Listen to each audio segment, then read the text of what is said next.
In 2012, I received the inaugural Olivia Jones Emerging Artist Award, named in honor of Bob's mother. Closer? Better? I can do this. Named in honor of Bob's mother.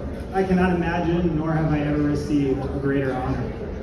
Since then, countless young artists have been given the same opportunity I was. A chance to be an artist, a space that nurtures their endeavors, and a champion standing in their corner. Bob has been a champion for St. Pete for over 20 years, and it's not a coincidence that those are the same 2 decades in which St. Pete seemingly became everyone's favorite city. New spaces opened, art permeated throughout the city. The city got taller and bigger and closer. Arts and culture fuel growth, and Bob is an undeniable source of fuel to the arts and culture in this city. One summer at the studio, the cast and team of the show that we were doing printed out a sheet of paper with some ideas along with a few quotes for a meeting that we were having that day. It was some sort of creative manifesto someone had drafted, and we were taking ourselves entirely too seriously. Bob came across it, and since then, he'll sometimes quote it back to me with a laugh. The quote came from a poem by Dr. Seuss about graduating from moments in life. Oh, the places you will go. There is fun to be done. There are points to be scored and games to be won. And magical things you can do with that ball will make you the winningest winner of all. But tonight that poem comes full circle. The poem begins, congratulations. Today is your day. You're off to great places. You're off and away. We're here to celebrate Bob's legacy. We all have our first time I met Bob story.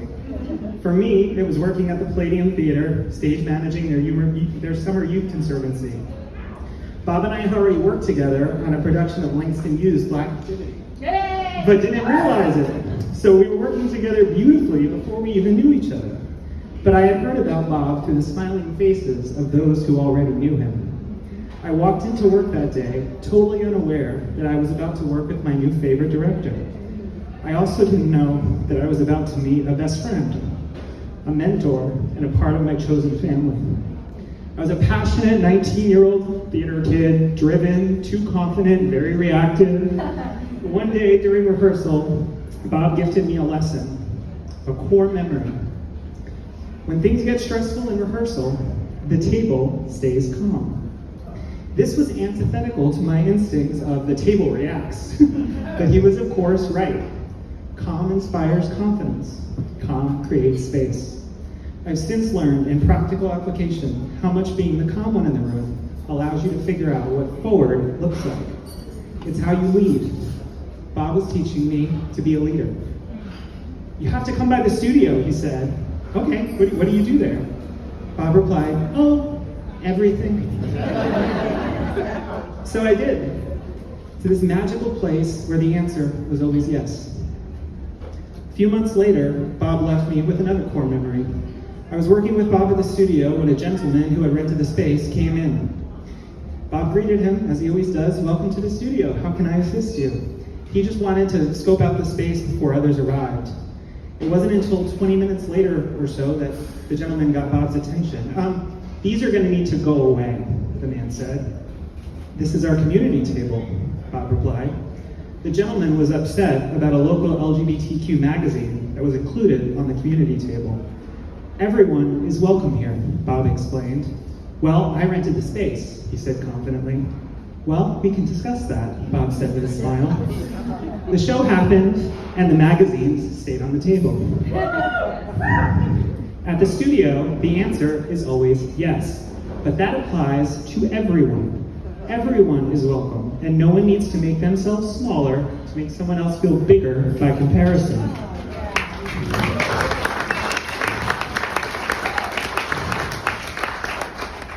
Bob was teaching me how to stand up for my community, how to create space for everyone, how to exist in a world where some people don't want you to. It's worth noting that Bob retires 55 years to the day that the first brick at Stonewall was thrown. The impact that this had on me as a young person was immeasurable, but where it gets astounding is when you realize the immense scale of Bob's reach. I am one of so many, dozens, hundreds, certainly thousands, that have been impacted, made better by Bob by just being in the same room. Maya Angelou wrote, "We must nurture the joy in one's life so that it reaches full bloom." I know that the studio has been such a joy. Bob, the lives of so many people are in bloom just for having known you. The studio at 620 is in full bloom. The arts in St. Petersburg are in full bloom. So take a moment. Enjoy the beauty and the fragrance of all the flowers in bloom because of you. See the things that you've always wanted to see. Maybe even sleep in. And tonight, bask in our gratitude. Bob, thank you for creating a space for artists in St. Pete to create beautiful work. Thank you for being one of the main reasons this city shines brighter than ever. Thank you for helping me find myself as an artist and as a human. Thank you for encouraging me and helping me to embrace the voice in the back of my head that says, yes, yes, I can do this. Yes, I can make it happen. Yes, I'm an artist and my perspective has value. Thank you for the beautiful words you've written in this space, the gorgeous pictures and care of the theater under your direction, and the steadfast stewardship of this creative community. We are so grateful to be the benefactors of your beautiful gifts, brilliance, generosity, humor, and kindness. Congratulations, Bob. We love you and we thank you.